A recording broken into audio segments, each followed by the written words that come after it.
사무엘하 7장 1절 2절 우리 한번 같이 읽도록 하겠습니다.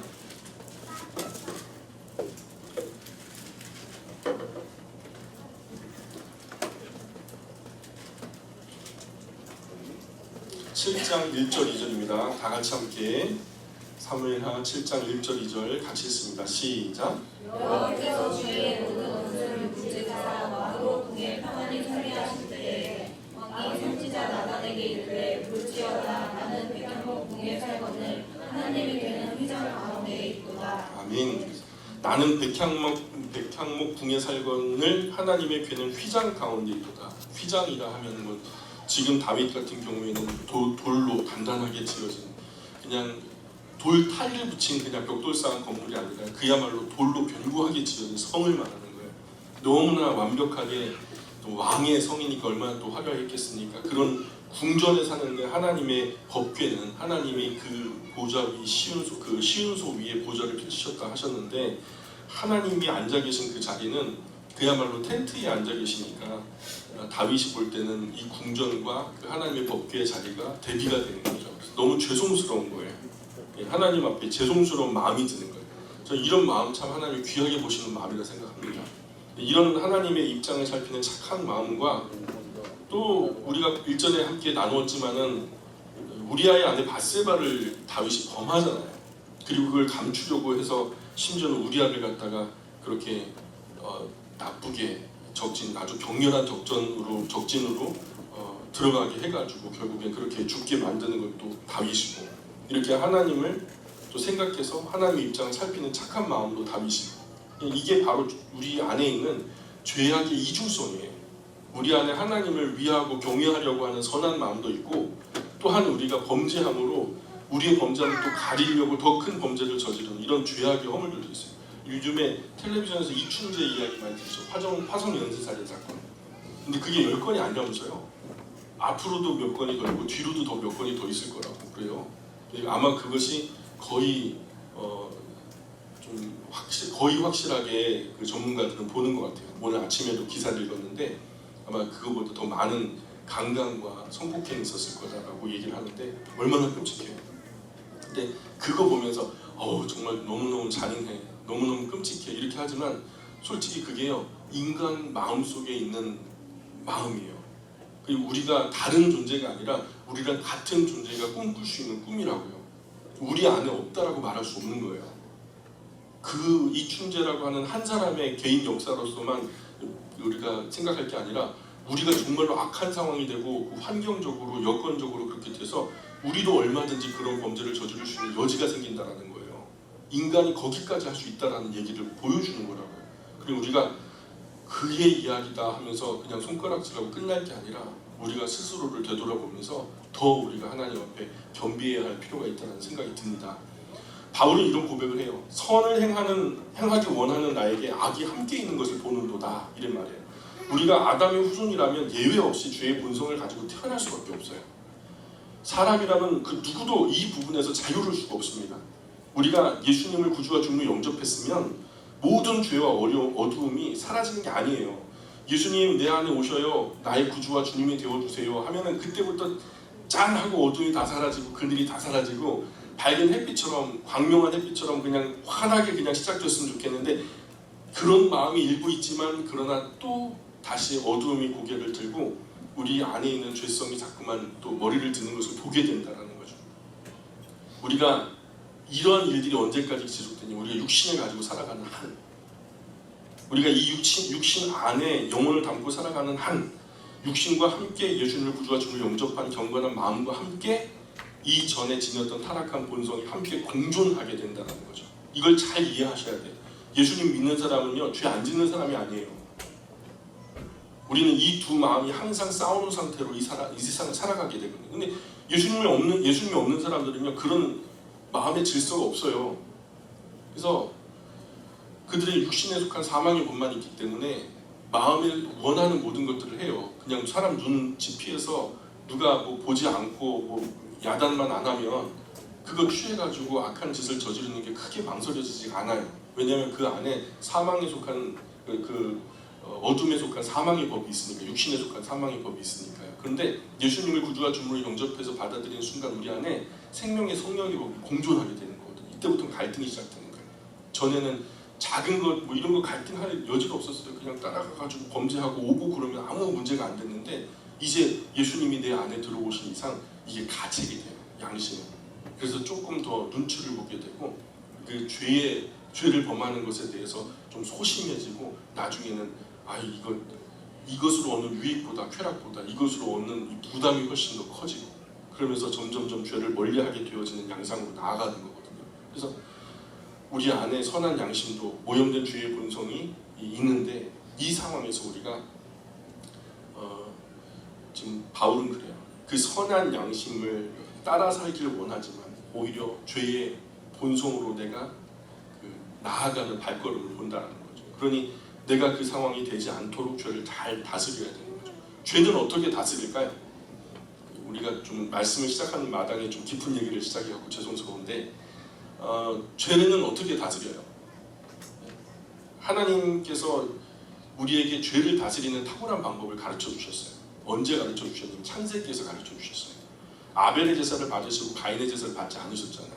마음이 없는 제사를 하나님께 드렸거든요. 중심이 담겨지지 않는 예배를 하나님께 드리니까 하나님께서는 아벨은 마음을 담아 하나님께 드리는 진정성을 보시고 그 예배를 받으셨고, 가인의 예배는 전혀 그냥 마음이 안 담겨 있으니까 안 받으셨단 말입니다. 영과 진리로 예배해야 되는데 영과 진리가 없었던 거죠. 그랬는데 그 가인이 분한 거예요. 동생의 예배는 받으시고 내 예배는 왜 안 받으셔? 해가지고 비교가 되잖아요. 그러니까 감정적으로 막 격앙이 되고, 그 감정을 감추지 못하고 분노하는 거예요. 막 들어와서도, 장막에 들어와서도 막 씩씩거리면서 하면서 그런데 한번 보세요. 창세기 4장 한번 보세요. 창세기 4장 4장 한번 보세요. 굉장히 중요한, 우리가 살아가면서 마지막 반뚜껑 덮을 때까지 아마 이 말씀이 우리에게 굉장히 중요하게 작용할지도 모른다는 생각이 들어요. 창세기 4장 4절부터 한번 보세요. 같이 읽어볼까요? 시작. 아벨은 자기도 양의 첫 새끼와 그 기름으로 드렸더니 여호와께서 아벨과 그의 제물은 받으셨으나 가인과 그의 제물은 받지 아니하신지라. 가인이 몹시 분하여 안색이 변하니 여호와께서 가인에게 이르시되 네가 분하여 함은 어찌 됨이며 안색이 변함은 어찌 됨이냐. 네가 선을 행하면 어찌 낯을 들지 못하겠느냐. 선을 행하지 아니하면 죄가 문에 엎드러져 있느니라. 죄가 너를 원하나 너는 죄를 다스릴지니라. 아멘. 하나님께서 막 아벨은 받으시고 자기는 안 받으니까 가인이 막 분해가지고 막 그냥 막 씩씩거리고 있는 그 모습을 보시고 하나님께서 가인에게 나타나셔서 하셨던 말씀이 너 어떻게 왜 분해? 왜 그렇게 안색이 막 달라질 정도로 그렇게 막 분노하는 거야? 하면서 그에게 충고해 주신 거예요. 7절. 너가 선을 행하면 어찌 낯을 들지 못하겠느냐. 그러니까 하나님 보시기에 아름답지 않은 예배를 드린 거죠. 아름답지 않은 예배 어떻게 드렸는지 우리는 잘 알지 못하지만 하나님 판단은 분명하죠. 그죠? 근데 선을 행하지 아니하면 죄가 문에 엎드려 있느니라 하면서 그러나 너는 그 죄를 들어오게 하지 말어. 죄를 인지하고 잘 다스려라. 그죠? 죄가, 이 말이 그럼 쉽게 풀어 말하자면 죄가 너의 마음을 앞에 엎드려서 호시탐탐 너를 장악하게 되기를 기다리고 있다는 거예요. 마음으로 들어가고 너를 장악하고 그 죄의 성향대로 너가 그렇게 살아버리기를 바라고 있다는 거예요. 그러나 너는 그 죄가 너 마음속에 들어와가지고 너를 조종하지 못하게 하라는 거예요. 그 죄를 인지하고 그렇게 네 문 앞에 엎드려 있다는 것을 인지하고 잘 다스려. 너의 마음을 잘 지키라는 말이죠. 성을 쳐서 피하는 용사보다 마음을 지키는 용사가 더 큰 용사라고 주님 말씀하시잖아요. 우리 가르쳐 주시잖아요. 그래서 어떻게 죄를 다스릴 수 있을까? 본문에 답이 있어요. 죄를 안 지으면 끝나는 게 아니에요. 죄를 안 지으라고 말하지 않고요. 뭐라고 하시냐면 죄를 안 짓는 것이 아니라 더 적극적으로 뭐를 하래요? 선을 행하라 그래요. 죄를 안 짓는 것. 여호와 하나님을 사랑하라 하는 십계명에서도 그 신상 앞에 절하지 말라, 그 만들지 말라, 망령길 걷지 말라, 그러면서 계속 말라 하잖아요. 근데 하지 말라는 얘기가 아니라 진짜로 그렇게 하지 않고 하나님을 사랑하게 되기까지 하나님을 사랑하라 말씀하시는 거예요. 선을 행하는 것, 죄를 잘 다스리는 방법이라고 이렇게 가르쳐 주시는 거죠. 뭘 하지 않는 것이 아니라 무언가를 해야 한다는 거죠. 예수님도 7 귀신 가지고 들어온다는 거예요. 마음을 깨끗하게 비워갖고 소재를 해놓으니까 이 귀신들이 사방팔방 다니다가 그 사람의 마음이 깨끗하게 소재되어 있는 것을 보고 친구 동료들까지 다 끌어모아갖고 더 큰 귀신의 무리가 그 마음속에 들어오더라는 거죠. 비워놓으면 그렇게 돼요. 뭔가 비우는 게 중요한 게 아니라 불교 같은 경우에는 계속 비우기를 원하거든요. 계속 비워요. 비우면은 뭐가 채워지냐면 무단 침입자가 발생해요. 그 약한 사탄이 항상 우리 안에 들어오거든요. 중요한 건 우리가 무언가를 채워야 된다는 거예요. 안 하는 것보다 뭔가를 해야 된다는 거죠. 그래서 오늘 하나님의 말씀이 우리에게 가르치는 죄를 다스리는 방법은 선을 행하라는 거예요. 우리가 경건하게 살라는 거죠. 아무것도 안 하고 가만히 있으면은 최소한 죄는 범하지 않을 테지만, 그러나 그게 않는 상태가 아니라 않는 상태에서 퇴보한다는 것을 얘기해요. 후에 나올 이야기지만 다윗 마음에 우리아의 아내 바세바를 취하고 그 죄를 감추기 위해서 악한 모략을 꾸미는 것도 있지만, 또 한편으로는 자신이 백향목 궁전에 살면서 하나님의 법궤가 휘장 가운데 있는 것을 마음 아파하는 것도 다윗의 마음 안에 있었다는 거죠. 죄악의 이중성이라고 말씀드렸고, 이런 이야기를 하니까 이 나단 선지자가 와서 조언하기를, 왕이여 당신은 왕입니다. 왕의 마음에 뭐 즐거운 마음이 생기면 그대로 하셔야죠. 왕인데 나단도 막지 않고 그대로 하라고 그래요. 그런데 그 밤에 하나님께서 나단에게 임하셔서 다윗을 제재해라 하면서 다윗을 통해서 성전을 건축하기를 원하지 않는다라고 말씀하세요. 그래서 그게 7장 4절부터 펼쳐지는데, 7장 4절부터 펼쳐지는데 여러분 성경 한번 보세요. 제가 한번 읽어드릴 테니까 눈으로 따라와 보시면 좋겠는데, 제가 쉬운 성경 버전으로 한번 이 부분을 읽어드리려고 해요. 7장 4절부터 17절까지 읽어드릴 테니까 한번 잘 들어보세요. 그러나 그날 밤에, 거기다 그날 밤에다가 밑줄 보시고, 그날이 어느 날이죠? 하나님께 성전 지어드리기를 원했던 그 나단이 왕의 마음대로 그냥 마음껏 하라고 했던 그 밤에 여호와께서 나단에게 말씀하셨습니다. 가서 내 종 다윗에게 이렇게 전하도록 해라. 너는 내가 살 집을 지을 사람이 아니다. 나는 이스라엘 백성을 이집트에서 이끌어낼 때부터 지금까지 장막을 내 집으로 여기면서 옮겨 다녔다. 나는 계속해서 이스라엘 지파들과 함께 옮겨 다녔고 한 번도 이스라엘 백성을 돌보는 지도자들에게 백향목 집을 지어달라고 한 적이 없다. 너는 내 종 다윗에게 전하여라. 나는 네가 양떼를 따라다닐 때 풀밭에서 너를 데리고 와서 내 백성 이스라엘 지도자로 세웠다. 나는 네가 어디로 가든지 너와 항상 함께 있었고 너를 위해 네 원수들을 물리쳐 주었다. 나는 너를 이 땅의 가장 위대한 사람들만큼 유명하게 해줄 것이다. 그리고 내 백성 이스라엘을 위해 한 곳을 정하여 거기에서 내 백성들이 정착하여 자기들 집에서 살 수 있게 하겠다. 악한 백성이 전처럼 그들을 괴롭히지 못할 것이다. 그래서 그들이 더 이상 옮겨 다니지 않게 하겠다. 악한 백성들은 내가 사사들을 세웠을 때에도 너희를 계속해서 괴롭혔다. 그러나 나는 너의 모든 원수들을 물리쳐 너에게 평화를 줄 것이다. 또 나는 네 자손들이 너의 뒤를 이어 이스라엘 왕이 되게 할 것이다. 네가 나이가 많아 죽을 때에 나는 너의 몸에서 태어날 아들들 중 하나를 다음 왕으로 삼을 것이다.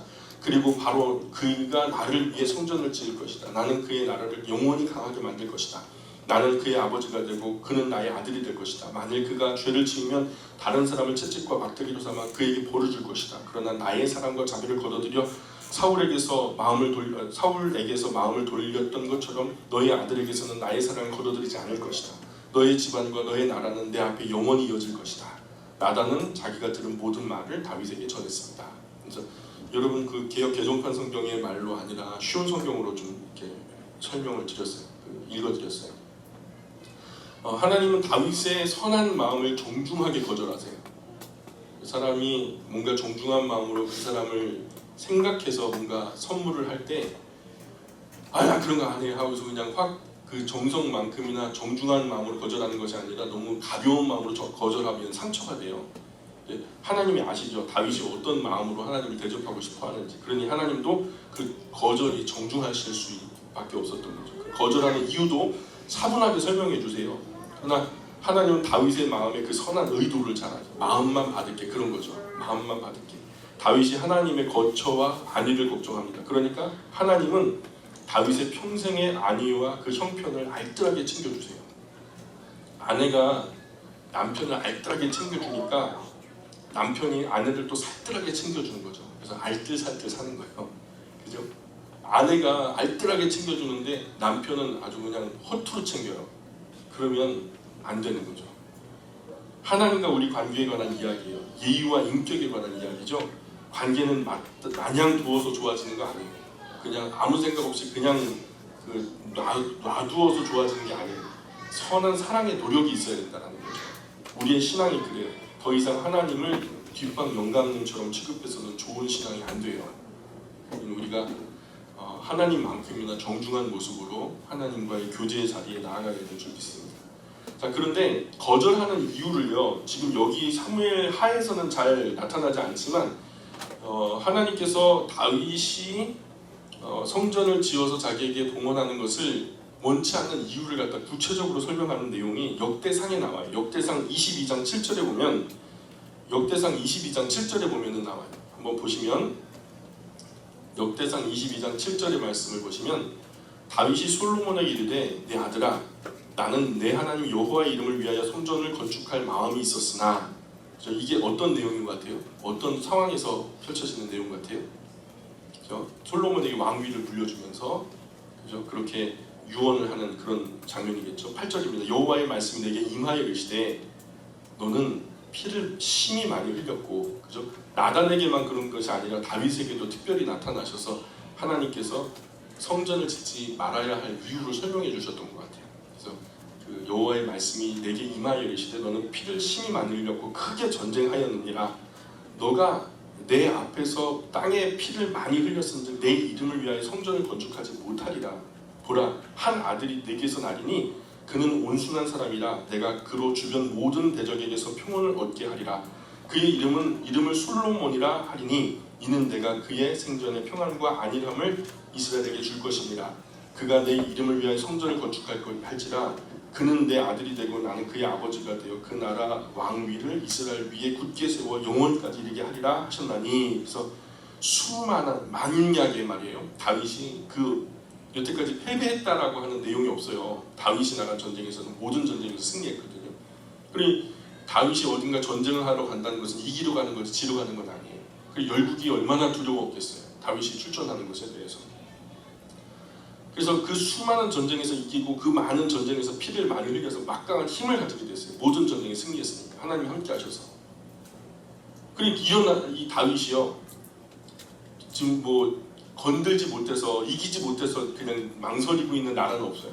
그냥 쳐들어가면 다 이기는 거예요.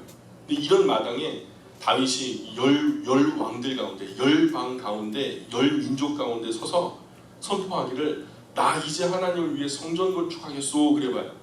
그럼 어떤 일이 벌어질까요? 아마 이 나라 저 나라에서 눈치 보면서 조공을 바치지 않겠어요?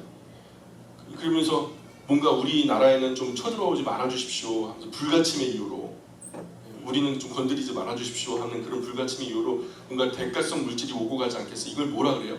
이 뇌물이라 그래요. 뇌물. 근데 진짜 어쩔 수 없는 대가성, 잘 보이려는 대가성 아부성 물질이 들어오지 않겠어요? 그래서 만약에 그 물질이 쌓여가지고 그 물질로 성전을 건축하면 그게 아름답겠어요? 하나님은 그런 물질로 지어진 성전을 기쁘게 받으실 분이 아니죠. 우리가 성경 몇 면이 창세기부터 계시록까지 볼 때 하나님의 인격은 그럴 분이 아니시잖아요. 그러니 성전 건축할 사람은 평화의 시대에 있을 거야. 평화의 사람, 즉 피를 많이 흘리지 않는 사람. 정치할 때 내 집 짓겠다고 그 후대 왕이 정치를 할 때 내 집을 짓겠다고 말씀하십니다. 적어도 다윗의 아들 솔로몬의 때는 그 이름처럼 평화의 시절이라 다르지 않겠나 싶어서 솔로몬을 통해 성전을 짓는 것을 허락하시죠. 우리가 하나님께 헌신이나 헌금할 때 그 의도가 순수하지 못하면 하나님 앞에 아무런 의미가 없어요. 우리가 헌금하거나 헌신하거나 뭔가 봉사하거나 충성할 때 사실 다른 사람에게 보이려고 드리는 것들은 다 교만의 재료가 됩니다. 내가 이거 했어, 내가 저거 드렸어 하는 것들이 결국엔 교만의 재료가 돼요. 다른 사람과 비교해서 적당하게 드리는 것은 하나님께서 원하지 않는 물질이에요. 오직 하나님께 감사함으로 자원함으로 즐거이 헌신되는 물질이 하나님께서 받으실 만한 헌물이요 천열매와 11조라고 우리에게 안내하고 있거든요. 이 헌신, 헌물, 봉사, 충성 이 가장 첫 번째는요 자원하는 거예요. 스스로 원해서 하는 거예요. 그게 성경의 원리라고 해요. 그리고 우리가 억지로 하려면은 사실 조직이라고 교회가 만약에 조직이 되잖아요. 그러면 순번이 정해져요. 나 하기 싫어 죽겠는데도 해야 돼요. 내가 안 하면요 또 주변에서 누가 막 욕할 거거든요. 우리는 다 했는데 지는 안 한다고 그러면서 그러잖아요. 그러면 이게 어떻게 돼요? 나중에 부담이 돼요. 부담이 되면 어떻게 돼요? 이게 한 번이면 그냥 잘 휘 넘어가겠는데 이 5번이 되고 10번이 되고 20번이 되면 이 시험거리가 돼요. 나중에는요, 아, 이 교회 못 다니겠다. 끝나는 거예요. 그래서 교회는 조직이 되면 안 돼요. 교회는 유기체여야 해요. 사람이 지칠 수 있죠. 하나님의 말씀도 그렇게 우리를 배려하잖아요.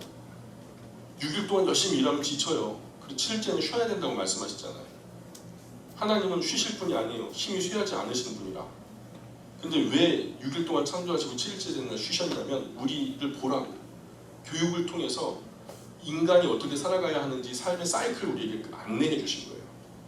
6년 동안 열심히 일했으면 7년째는 그 밭조차도, 짐승조차도, 사람도, 여종이나 남종도 좀 쉬게 해주라는 거죠. 안식년을 갖게 하는 거잖아요. 무슨 말씀인지 이해 가시죠? 그래야 우리가 마음에서 자원하는 마음이 일어나가지고 유기체로서 정말 우리가 살아있는 생명체로서 남들이 압력을 줘가지고 하는 게 아니라 내 안에서 원하는 마음으로 기쁨으로 하나님을 섬길 수 있는 기능이 생기는 거거든요. 교회는 조직이 되면 안 된다. 저는 그렇게 생각해요. 교회는 유기체가 돼야 된다. 그래서 너무 힘들고 어려우면 좀 쉬셔요. 그렇게 되면은 그분이 담당하는 그 부서나 그 파트가 이제 영 문 닫을 것 같아요. 그 기능이 멈춰지니까. 근데 안 그래요. 하나님의 교회는요, 하나님께서 다스리시는 게 맞더라고요. 먼저 있었던 그 간사님이 우리 교회를 이렇게 좀 그 먼 곳으로 다른 이동을 하시고, 제가 그 주에 제가 차량 운행을 주일 안예배 때 이제 나가게 됐어요. 그래서 그렇게 되면은 차량 운행 갔다가 오면은 예배 시간 10분 전, 5분 전에 떨어지면 준비도 없이 예배 강단에 올라와가지고 이제 우리가 찬양도 해야 되고, 근데 그게 어떤 연속선상에서 사람의 감정이란 게 그렇게 단절되듯이 안 되잖아요. 그죠? 그러니까 이게 준비되지 않은 예배, 너무 성의 없는 예배가 될 것 같다는 생각이 들더라고요. 근데 그분이 그렇게 자리를 비우셨는데 몇 주, 한 주죠. 한 주 있다가 간사님이 들어오신 거예요. 그냥 이렇게 예배 시간 이렇게 들으면서 보더니 이렇게 김근석 간사님 맞죠? 네. 제가 이렇게 보니까 제가 할 수 있는 건 이거밖에 없는 것 같다고 교회차 키를 뺏어가요. 그래서 차량 운행을 하시는 거예요. 저는 한 주도 봉사 못하고 뺏겨버렸어요. 그 빈 곳을 하나님이 채우시더라고요. 이게 유기체라는 거예요. 하나님이 일하신다는 거예요. 여기 제가 이 자리에 제가 없으면은 이 교회 문 닫을 것 같죠. 100% 제가 확신하는데요. 더 귀한 것들로 채워집니다. 여러분, 우리가 기능하는 어떤 파티에서 내가 없으면 안 될 것 같죠. 착각하지 마세요. 하나님 더 귀한 것들로 채우실 수 있는 능력이 있으세요. 다만 우리가 하나님의 집에 머슴처럼 종처럼 섬길 수 있는 이 기회를 주심에 감사하면서 사랑의 빚진 자로서 우리가 감사함으로 충성하고 봉사해야 될 줄 믿습니다.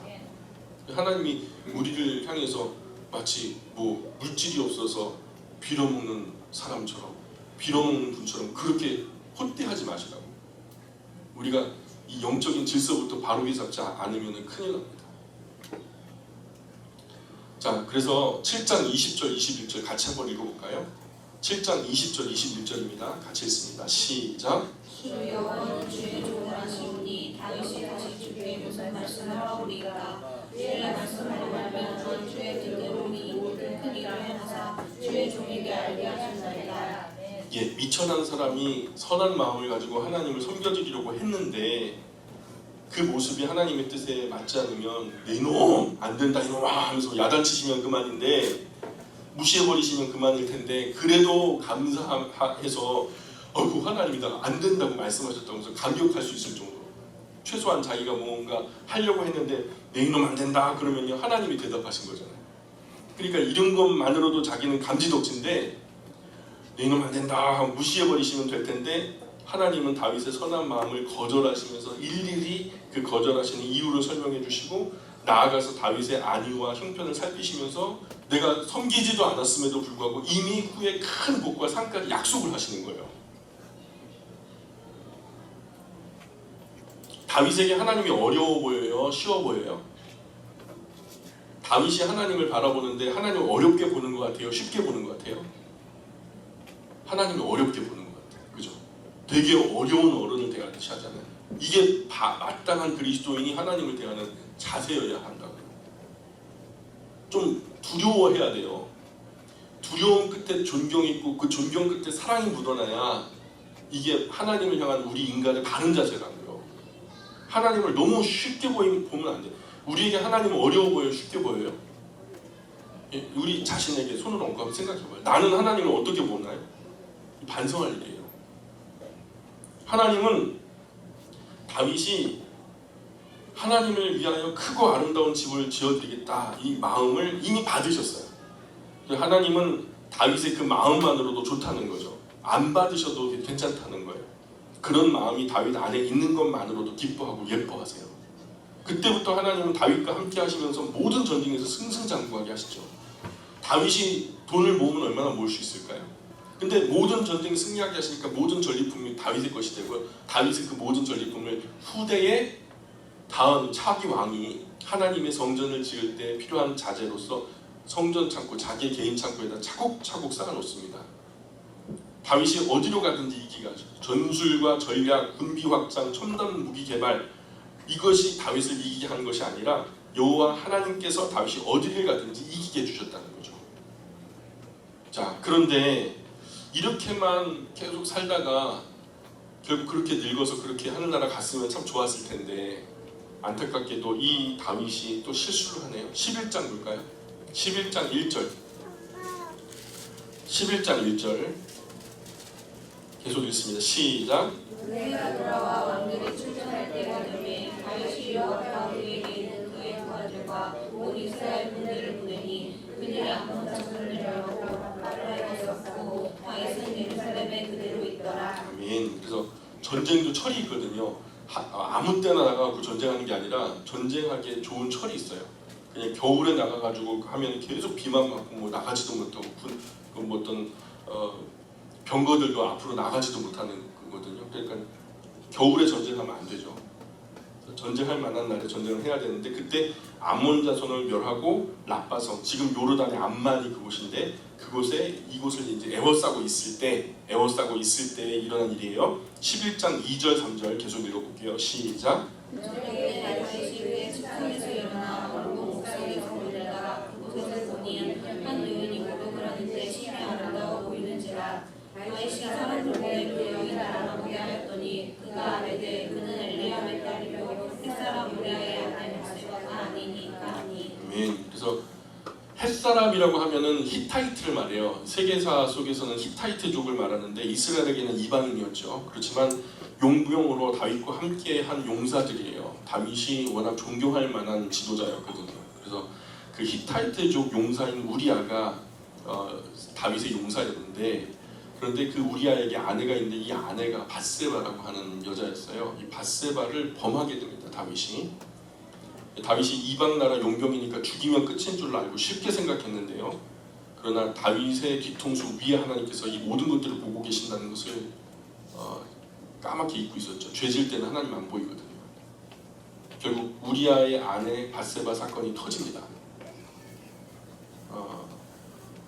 첫 번째는 우리 여성분들 잘 들으세요. 미니스커트 입고 다니면서 이렇게 남성들이 쳐다보니까 왜 쳐다보네요?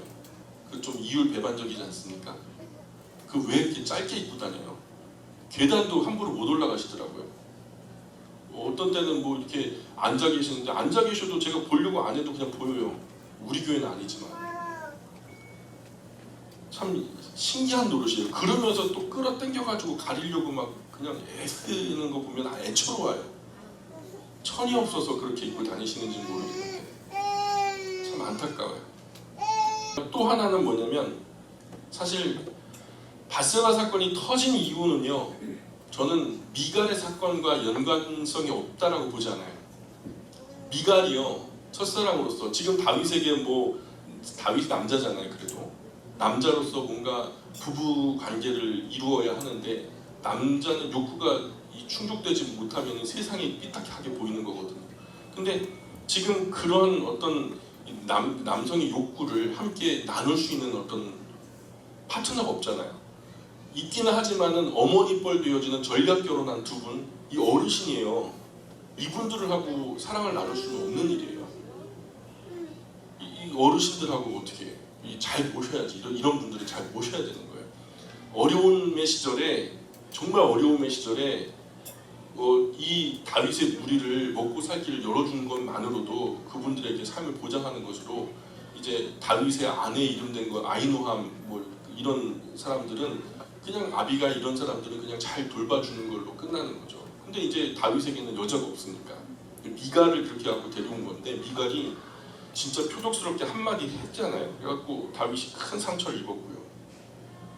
그래서 결국에는 이 충족되지 못하는 욕구 때문에 다윗이 이런 범죄를 저지른 거죠.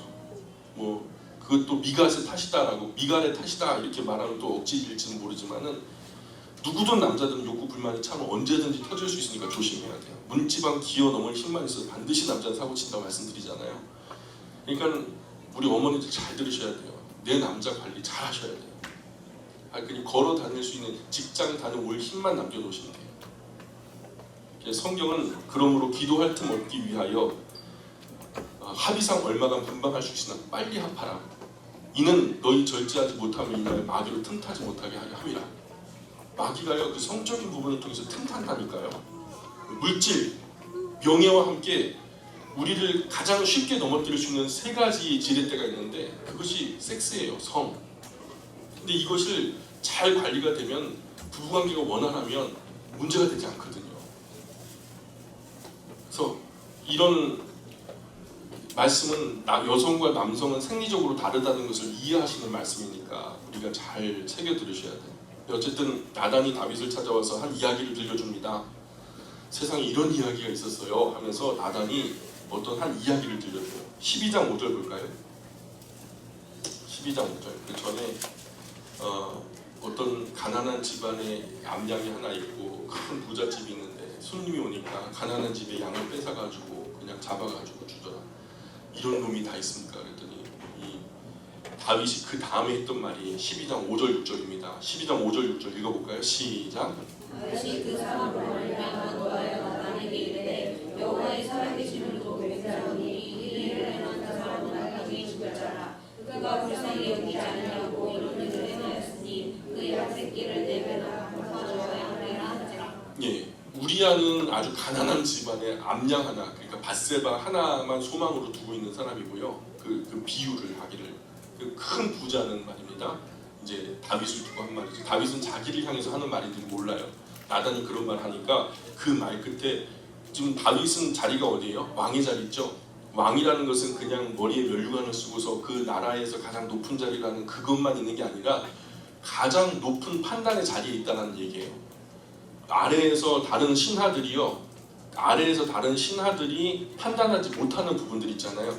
그것을 누가 판단해야 되냐면 다윗이 판단해야 되는 거예요. 근데 지금 다윗이 잘못했으니까 그럼 누가 판단해야 돼요? 네? 하나님이 하셔야 되는데 하나님이 짠하고 나타나셔서 할 수 없는 거잖아요. 그러니 결국에는 자기의 심판도 자기가 해야 되는데, 이런 경우에는요, 사실 검사가 잘못한 거 검사가 조사하면 되나요? 경찰이 잘못한 거 경찰이 조사하면 되나요? 이게 애매한 거거든요. 그러니까 하나님께서 참 큰 지혜 하나님이시죠. 예를 들어가지고 이런 상황들을 갖다 펼쳐 놓으시고, 이런 경우에 어떻게 판단할래? 그래갖고 다윗이요 직결해서 심판을 한 거예요. 직결 심판. 그래서 뭐라고 판단한 거죠? 그는 마땅히 죽어야 하고 그 양은 4배로 갚아줘야 된다. 이렇게 판결을 한 거예요. 이 나단이 그 이후에 바로 즉시 당신이 그 사람입니다 라고 선포를 하는 거죠.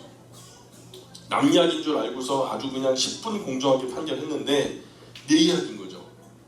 대표적으로 내로남불 사건이. 하나님은 스스로 자신을 판단하게 하시는 거죠. 왜냐하면 다윗이 왕이니까. 다윗을 대신해서 다윗을 재판할 다른 재판장이 없기 때문에 최고 재판관인 다윗이 자기를 남처럼 아주 공정하게 재판할 수 있도록 기회를 주신 거죠.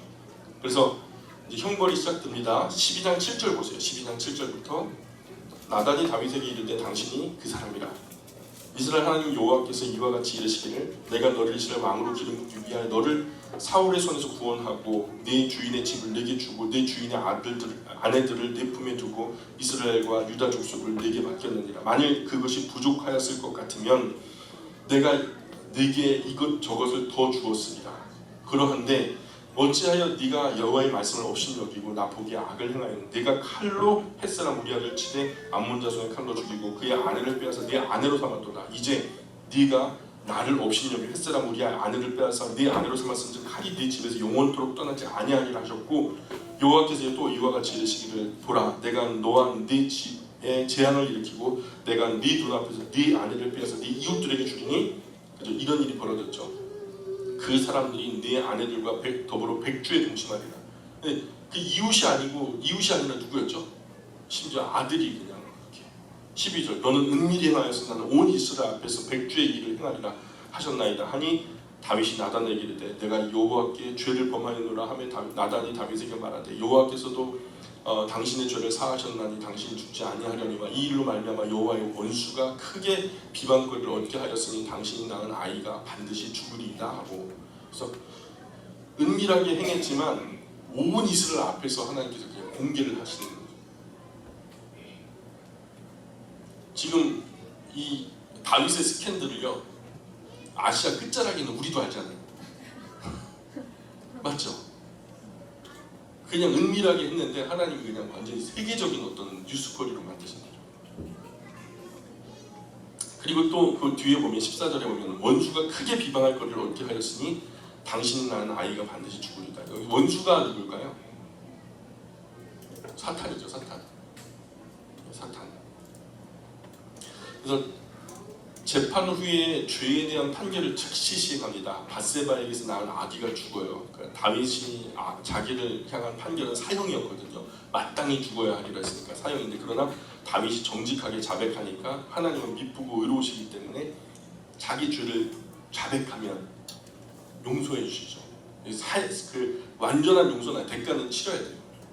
그래서 사형은 면하게 해주시고 문제는 여호와의 원수 사탄으로 하여금 큰 비방거리를 제공한 것 때문에 우리아의 아내 밧세바가 낳은 아들이 죽게 될 거다 이렇게 말씀하셨습니다. 다윗이 아이를 살려달라고 금식을 하잖아요. 일주일 동안 부복을 하고 앉아가지고 아이고 하면서 그 아이가 죽으니까 일주일 동안 하나님께 간구했는데도 그냥 하나님이 데려가시니까 일어나서 음식을 또 꾸역꾸역 먹네요.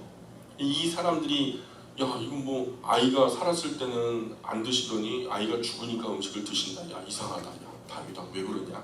죽은거리니까 그래서 신하 중에 한 사람이 물어요. 왜 아이가 살았을 때는 금식하시더니 죽으니까 일어나서 음식을 드십니까? 하니까 살았을 때는 하나님이 혹시 살려주실런가 해서 금식을 했지만 이미 죽었으니 그 무슨 이유로 내가 금식을 하겠냐. 그 아기가 내게 다시 돌아올 수 있게 돌아오게 할 수 있느냐. 없다는 거죠. 나는 그에게로 가려니와 그는 내게로 돌아오지 아니하리라. 그죠? 참 지혜로운 사람이에요. 그래서 이 아이는 이제 두 번째 후에 이제 다윗이 우리아의 아내 밧세바에게서 아들을 또 낳아요. 두 번째 아기를 낳는데 그가 바로 솔로몬이죠. 근데 솔로몬의 이름의 의미가 샬롬이 어원이 돼가지고 평화의 왕이 되잖아요. 평화롭다, 쉬고 싶다는 의미인데 다윗은 그동안 수많은 전쟁을 치르죠. 그런데 이제는 그 수많은 전쟁에서 이기는 것보다 전쟁을 갖다가 막 수백 번 하다 보면요 전쟁이 일상이 돼버리잖아요. 무조건 이제는 이기는 거 지는 거는 뭐 거의 의미 없고 가능은 이길 건데 그 절차, 그 가서 피비린내 나는 전투 속에 살아가는 어떤 부하들이 쓸어 넘어지고 막 그런 어떤 전장의 참상이 얼마나 뭐 보기 좋은 것은 아니잖아요. 그러니까 이것이 어찌 보면은 다윗의 마음에 굉장히 큰 걸림돌이었는지도 몰라요. 차라리 전쟁에서 이기는 것보다 전쟁 없이 평화로운 세상은 없을까 이런 소망이 간절했던 것 같아요. 전쟁이 없는 평화가 있었으면 좋겠다 이런 마음, 이런 소망이 그 아들 솔로몬의 이름 안에 녹아있죠. 물론 그 이름은 하나님이 지셨지만 그래서 이게 다윗은 솔로몬도 하나님께서 데려가지 않으실까 걱정했어요. 솔로몬도 하나님이 데려가시는 거 아니야 하면서 이제 걱정했는데 그런데 하나님께서 나단 선지자에게 말씀하셔갖고 나단 선지자가 다윗에게 보내짐을 받아요. 그래서 다윗에게 와가지고 솔로몬의 또 다른 이름을 주세요. 여러분 솔로몬의 또 다른 이름이 뭔지 아세요? 그죠? 그죠? 여디드야, 예디드 야훼, 예디드 야훼. 이 뭔 말이냐면 여호와께서 이 아이는 사랑하십니다 이런 뜻이에요. 여호와께서 이 아이는 사랑하시니까 안심하세요 하면서 위로를 하시는 거죠.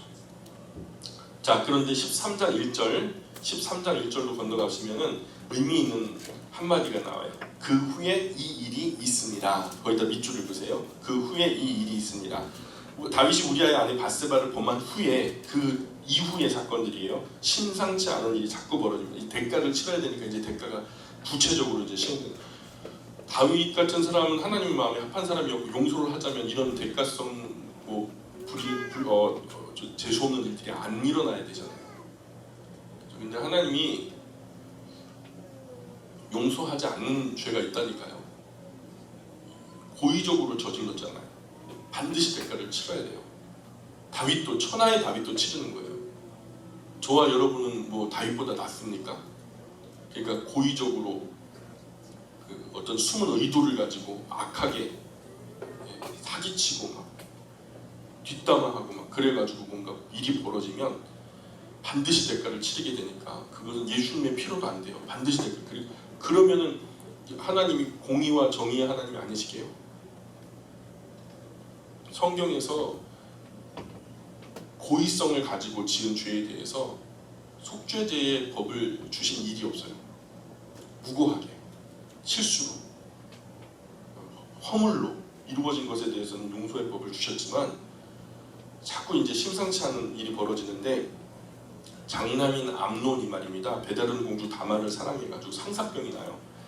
그래가지고 아버지에게 뭐 과자를 구워가지고 나의 여동생인데 입에 넣어주면은 내가 좀 기운을 얻을지 모르겠습니다. 그랬더니 또 그렇게 허락을 하고 다말이가 이제 이렇게 반죽을 해가지고 과자를 구워가지고 입에 넣어주는데 또 이렇게 속임수로 강간을 해버리잖아요. 강간을 당한 공주 다말은 머리를 풀어헤치고 슬퍼하니까 또 친오빠 같은 배에서 나온 친오빠 압살롬이 야 너 뭔 일이냐 누이야 진정해라 하면서 막 자초정을 들어보니까 이 진짜 말 그대로 가만히 있으면 안 되는 상황이거든요. 그러니 걱정하지 말어 오빠가 다 알아서 해 하면서 이제 자기 집에서 다말을 이렇게 잘 보호하면서 잘 기르다가 분노의 칼날을 숨기죠. 언젠가는 봐주겠다 하면서 한편 만 2년이 지났어요. 그로부터 다말이 강간을 당한 지 2년이 지나서 압살롬이 자기 집에서 양털 깎는 날이라 해가지고 왕자들을 다 초청한 거예요. 근데 그 초청한 자리에서 암살자들을 몰래 준비해가지고 있다가 암논이 기뻐해가지고 막 즐거워해가지고 막 진창 막 마시고 막 그러는 상황에 이제 압살롬이 이제 사인을 딱 주니까 이 암살 준비된 암살자들이 달려 들어가가지고 암논이를 갖다가 때려 죽이는 거죠. 압살롬이 그런데 그렇게라도 어쨌든 암논을 죽이면서 보복을 했지만 아버지에게는 죄송한 일이죠. 아버지 볼 낯이 없죠. 그 길로 그 외갓집 그 술로 도망가요. 그곳에서 3년을 지냅니다. 그 후에 일이 있었다라는 말이요. 앞선 사건 뒤의 일에 이런 영향을 주었다. 인과관계를 설명하는 거예요. 그래서 연계선상에서 인과관계를 우리가 볼 때 이 13장 1절에 나오는 그 후에 일이 있으니라 라고 할 때 그 후라고 할 때 시점을 무엇으로 볼 것인가를 갖다 잘 새겨보셔야 돼요. 그래서 이 다윗의 딸 공주는 공주 다말은 강간을 당하고 장남은 형제에게 암살을 당하고 또 암살을 한 아들은 또 살인자가 되어 외갓집으로 도망가 버리고 이 모든 사건이 전부 다 그 후에 이 일이 있었다라는 이야기로 시작이 되는 거죠. 아직 불행이 끝나지 않았어요. 이게 시작이 불행이에요. 왜 이런 일이 계속 생깁니까? 다윗은 하나님을 향한 신앙이 없는 사람도 아니었잖아요. 인격적으로 부족한 사람도 아니었고요. 나름 정직한 사람이었고 성실한 사람이었어요. 다 좋은데 단지 그 안에 미갈과의 관계가 깨어지면서 일어난 어떤 악한 진자의 움직임이죠. 촉발되었던 그 사건 자체가 저는 미갈로부터 시작됐다고 봐요. 그래서 그 이후에 불행으로 치닫게 되고 일순간의 욕정일 수도 있죠. 아내들은 있었지만 연세는 많았고요. 홀로 된 여인들 정략적 결혼이었을 뿐이고 오랜 세월 첫사랑이었고 애정이 충족되지 않았고 이런 불행이 온 것이다라고 보게 돼요. 우리가 말은 한마디라도 조심하셔야 돼요. 실수할 것 같으면 차라리 말을 말고 자리를 피해버리세요. 그래야 더 큰 화를 면합니다. 아무리 강한 벽에 견고하게 붙어있는 스티커도요, 여러분 유리 벽에 뭔가 광고지 같은 거 붙어도요, 우리가 뗄 때 어디서부터 떼요? 면의 가운데부터 떼지 않죠? 귀퉁이부터 떼잖아요. 그렇잖아요. 그러니까 그 모서리를 갖다 뾰족하게 일으켜가지고 떼어내기 시작하는 거거든요. 한 사람이 아무리 견고한 인격으로 건강하게 하나님 앞에 서 있을 때라도 정말 그 뾰족한 말 한마디가 상처가 되면 그때부터 상처가 일어나기 시작하는 거죠. 그 모든 인격과 살아오면서 쌓았던 모든 경건성이 그 한 가지 뾰족함으로 무너질 수가 있다는 거예요. 인간의 의지가 그 인격이 대단한 것 같아도 그 모서리 작은 연약함 때문에 차근차근 파고드는 것을 누가 하는 짓이냐면 사탄이 하는 짓이거든요. 우리 입술이 사탄의 도구가 되게 해서는 안 되겠죠. 그래서 미갈의 뾰족한 그 말 때문에 시작된 비극이라는 거죠. 하나님께서 만드신 남자는요, 여자와 생리적으로 달라요. 그저 존재적으로 다름을 받아주는 것이 가장 좋은 모습인 것 같아요. 우리 어머니들 그런 생각 하잖아요. 저 사람 도대체 왜 저러는지 모르겠어요. 그죠? 뭐 그래요. 원래 그냥 존재적으로 그런 거예요. 근데 어머니들만 그러는 줄 아세요? 아버지들도 그래요. 마누라가 왜 저러는지 모르겠어 막 그러거든요. 근데 넓게 품어주려고 노력해요. 그죠? 우리 아버지들 그러죠? 나는 어쩔 수 없어. 남자인가 봐요. 남자 편을 들어요. 빨리 결혼해야 돼요. 우리 청년들은 웃지만 말고 조금 갈등이 있더라도 일찍 서로를 배워가는 것이 중요해요. 그래서 일찍 어린 나이에, 그래서 우리가 조금 엄마 아빠와 살았던 그 시간보다 남편과 사는 시간, 아내와 사는 시간이 좀 길어질 때 우리가 좀 철이 들기 시작하는 것 같아요. 무슨 말인지 가세요? 우리 아내가 저한테 시집을 왔는데요.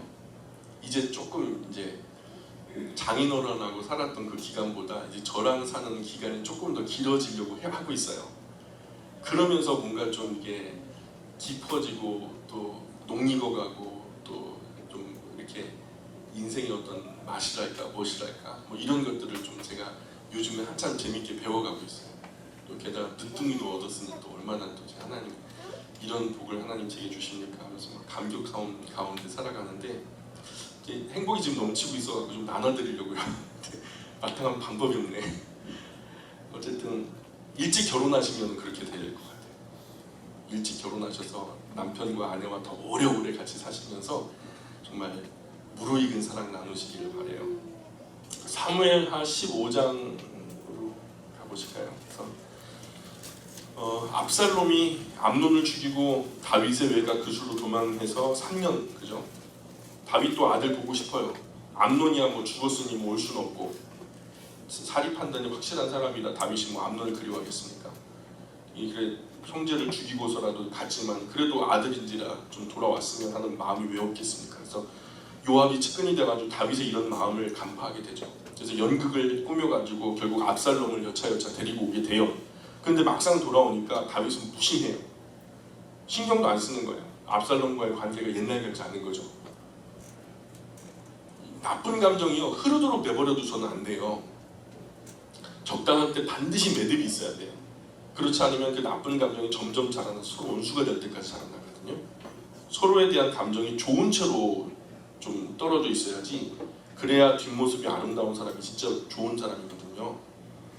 그런 좋은 상태로 오랜 시간 떨어져 있어도 그러면은 무르익은 관계가 돼가지고 찾고 싶은 사람이 되는데 뒷꼭지가 그냥 아유 그냥 저 사람 이제 쳐다보지도 않을 거야 하고서 헤어지잖아요. 그러면은 이게 안 되는 거예요.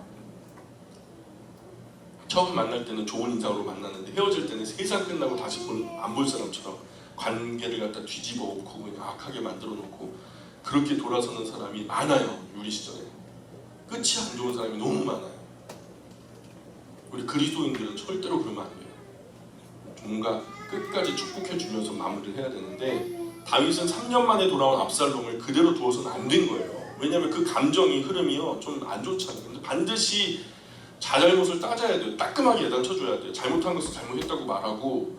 그러나 지금 어떻게 죽을 수는 없잖아요. 지금 현장에서 살되 그럼 죄스러운 마음으로 하나님 앞에 반성하면서 겸손히 살아가라고 좀 안내를 해줬어야 된다고. 그래서 충분히 회개하고 반성했다고 여겨지면 이제 매듭을 좀 지어줬어야 했는데, 예를 들어서 제가 만약에 다윗의 입장이었다면 압살롬 불러다 놓고 무릎 꿇어 이놈 새끼야. 그래서 이게 얘기했을 거예요. 뭐라고 얘기했어? 압살롬, 너 분명히 잘못했어. 하나님 기뻐하지 않으셨을 거야. 인정해? 예, 인정하겠죠. 그러나 지난 과거에 어떻게 하겠어? 네 형이 돌아올 수도 없는 일이잖아. 그리고 너가 이 자리에서 죽을 수도 없는 일 아니야. 살긴 살아야지. 예. 먼저는 형도 너의 동생 다말에게 그러면 안 되는 거였어. 너 형도 잘못한 거야. 동생을 안타깝게 보는 너의 그런 마음도 나는 이해가지만 그렇다고 너가 형을 그렇게 죽인 것은 하나님 보시기 절대로 옳지 않아. 너가 형을 죽인 것으로 너도 형과 똑같은 사람이 된 거야. 안타깝게도 형은 이제 그것을 돌이킬 수 있는 기회가 없지만 압살롬, 너는 이제 돌이킬 수 있는 기회가 너 앞에 있어. 몸도 마음도 하나님 앞에 새롭게 하고 이후로는 하나님 앞에서 철저하게 회개하고 이제 바른 모습으로 옳게 살아. 하나님 보시 부끄럽지 않게 살아. 잘 준비해서 왕자로서 너의 의무를 다하고. 알았어? 들었어? 예 하고서 이제 매듭을 지어주면 압살롬이 이렇게 용기가 나죠. 그리고 압살롬을 불러다가 왕자로서 마땅한 일들을 시키고 군복대로 일을 주면서 사명을 주면 아마 압살롬이 열심히 배워서 더 멋지게 일을 했을 거라고 생각이 들어요. 이 매듭을 지어주는 게 약해요. 다윗에게. 압살롬이 3년 만에 돌아왔지만은 아버지 다윗은 압살롬을 찾지를 않아요. 아무 얘기가 없어요. 처음에는 어쩔 줄 몰라 하다가 시간이 한 3, 4년 흘러버리니까 이제 압살롬 마음에 아버지를 향한 서운한 감정이 가득한 채로 요압을 협박해요. 왜 아빠가 나를 안 부르시냐? 왜 그 아버지가 나를 갖다가 이렇게 방치하시냐? 막 섭섭한 마음이 점점 커져. 감정이 막 극단으로 치닫다 보니까 나중에는 그 요압의 밭에다가 불을 놔버리고 요압이 막 열받아고 쫓아오니까 너 나 이러려고 데리고 왔냐고 말이야. 그래서 막 따지고 막 그러니까 결국엔 요압이 그 협박에 못 이겨가지고 아버지와 압살롬이 만날 수 있는 자리를 마련하죠. 아버지를 이제 정말 억지로 만나게 되는 자리에서 아버지 얼굴을 아련한 거예요. 왕자로서 아버지를 이제 아련하면 어떻게 돼요?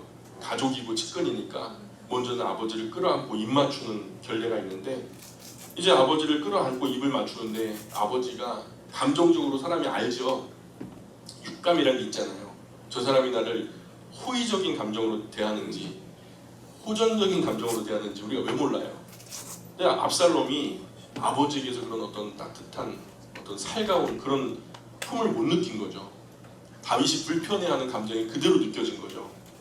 그리고 전에 사실 아버지가 떠나갈 때만 해도 아버지가 진짜 산같이 거대한 분, 그죠? 이스라엘의 영웅, 구국공신 이런 것으로 보였는데 이제 아버지를 갖다 가까이 가서 끌어안고 보니까 자기 품에 반도 안 차요. 근육도 다 죽어버렸어요.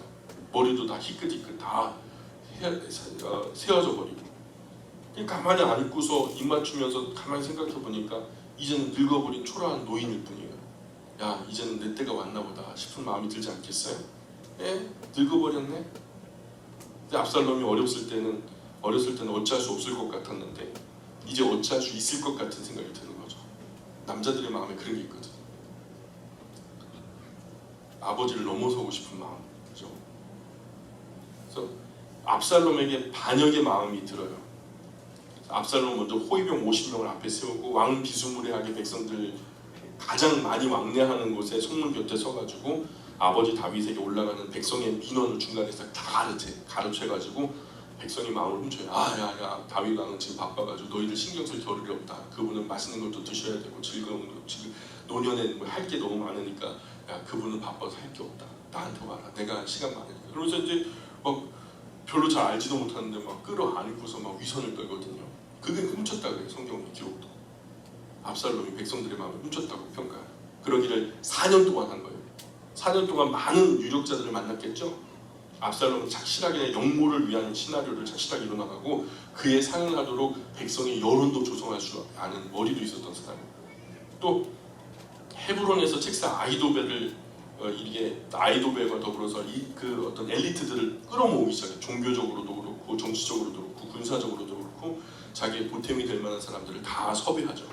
그래서 전령이 다윗에게 와가지고 이 상황이 심상치 않음을 알고서 이스라엘 백성의 여론이 정말 이상하다고 압살롬에게 다 넘어갔고 곧 명무가 코앞인 것 같다. 이런 어떤 이야기를 전하니까 신하들에게 즉 다윗이 말하기를 야 우리 도망가자 이제 끝났다. 압살롬이 일어나면 우리 끝난 거야.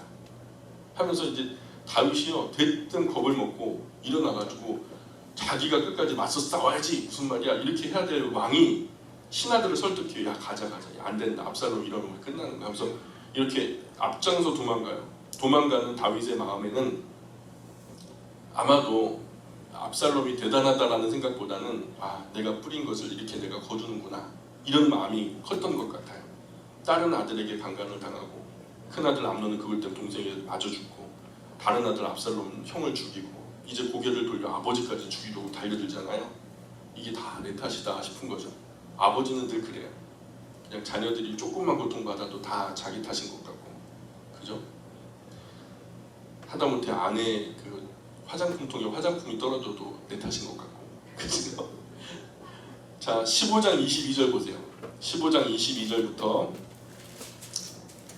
다윗이 이때에게 이르되 앞서 건너가라 하매 가드 사람 이때와 그의 수행자들과 그와 함께한 아이들이 다 건너가고 온 땅 사람 큰 소리로 울며 모든 백성 앞서 그 건너가매 왕도 기드론 시내를 건너가니 건너가 모든 백성이 광야 길로 향하니라.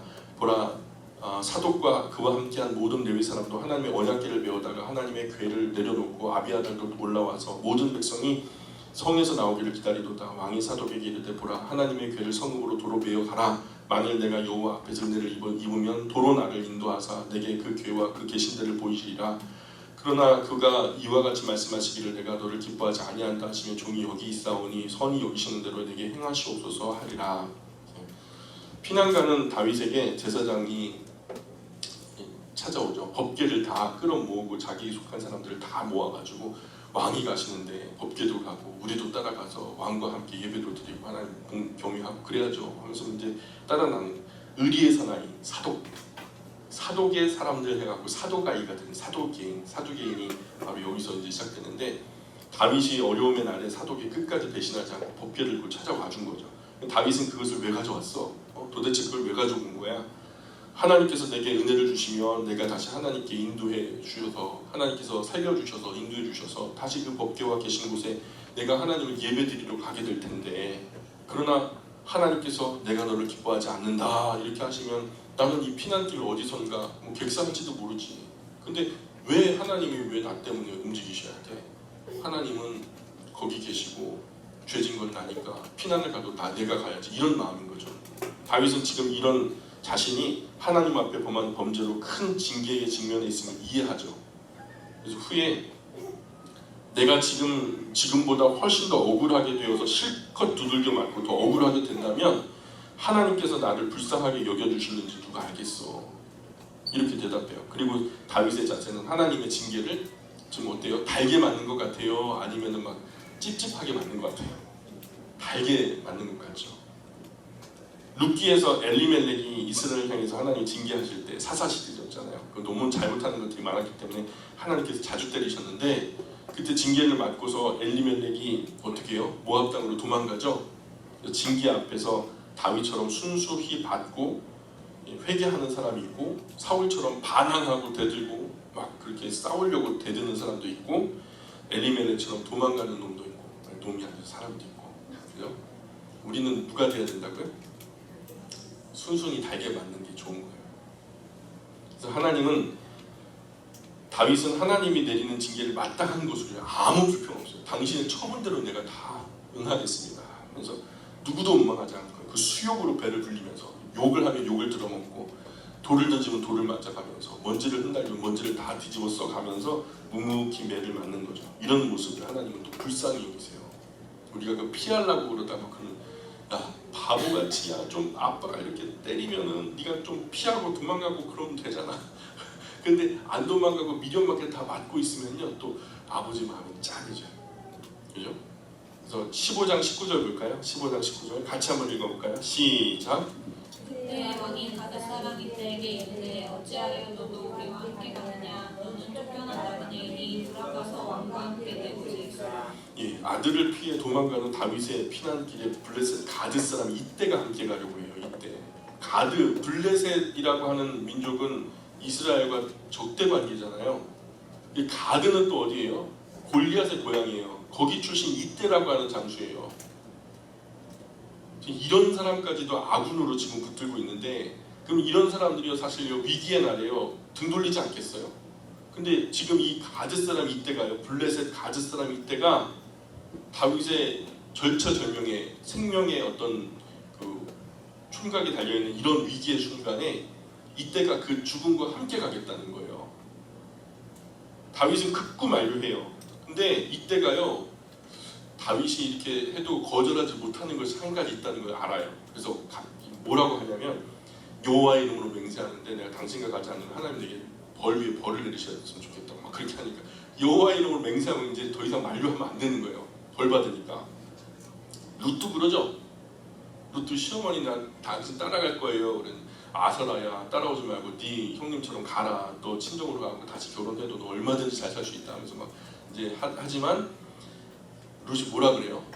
여호와의 이름을 가리켜 맹세해야 돼 하면서 막 하니까, 이게 그거 말리면 진짜 저주받으니까 하나님의 이름으로 맹세를 하니까 다윗도 말리지 못하고 이렇게 아들은 죽이려고 달려오는데 블레셋 출신 가드 그 이때라고 하는 사람이 자기 위해 죽겠다고 지금 다가오네요. 참 아이러니하죠. 결국 원수는 블레셋도 아니에요. 그죠? 압살롬이 원수인 것 같아요? 아니요. 압살롬도 원수가 사실은 아니에요. 이 모든 일의 시작이 사실 다윗 자신 안에서 시작된 거예요. 나의 범죄에서부터 결국 이 가장 큰 원수는 다윗 안에 있는 죄의 본성이에요. 결국 우리의 싸움은 어떤 싸움이 되어야 되냐면, 우리 자신을 죄에서 지키고자 하는 싸움이 되어야 된다는 거죠. 우리의 매일의 기도가 이 죄의 본성이 하나님 부르시는 그날까지 잘 다스려지기를 위한 기도가 되어야 될 줄 믿습니다. 죄가 마음문 앞에 엎드렸지만 우리는 우리의 마음을 잘 다스려서 죄가 우리 마음 안으로 침범하는 것을 끝까지 잘 막아내셔야 돼요. 지금까지는 잘 하셨어요. 지금까지 잘 하셨어요. 이후로도 끝까지 완수하시기를 주님으로 축원합니다. 예. 15장 27절 보세요. 15장 27절, 28절 읽어보겠습니다. 시작. 왕이 또 제사장 사독에게 이르되 내가 선견자가 아니냐. 너는 너희의 두 아들 곧 내 아들 아히마아스와 아비아달의 아들 요나단을 데리고 평안히 성읍으로 돌아가라. 너희에게서 내게 알리는 소식이 올 때까지 내가 밤에 나루터에서 기다리기를 하리라. 아멘. 그래서 사독과 그 아들 그 모든 레위 사람들이 법궤를 가져오니까 돌려보내요. 그럼 목숨 걸고 돌아가요. 또 상황을 살펴서 전달할 사명을 가지고 돌아가요. 이 사건으로 인해서 후대에는 사독 가문을 가리켜서 신의를 지킨 명예로운 가문으로 인정하게 되는 거죠. 32절, 33절 계속 읽겠습니다. 32절, 33절 시작. 다윗이 하나님을 경배하는 마루턱에 이르되 아랫사람 후세가 옷을 찢고 흙을 머리에 덮어쓰고 다윗을 맞으러 온지라. 다윗이 그에게 이르되 내가 만일 나와 함께 나아가면 내게 누를 끼치리라. 예, 젊은 책사 아이도벨은요 다윗 시대의 후세와 함께 했던 책사였어요. 근데 시류를 보니까 다윗이 이제 늙었어요. 좀 판단력도 흐려지는 것 같고 가만히 보니까 좀 이렇게 진은해 보여.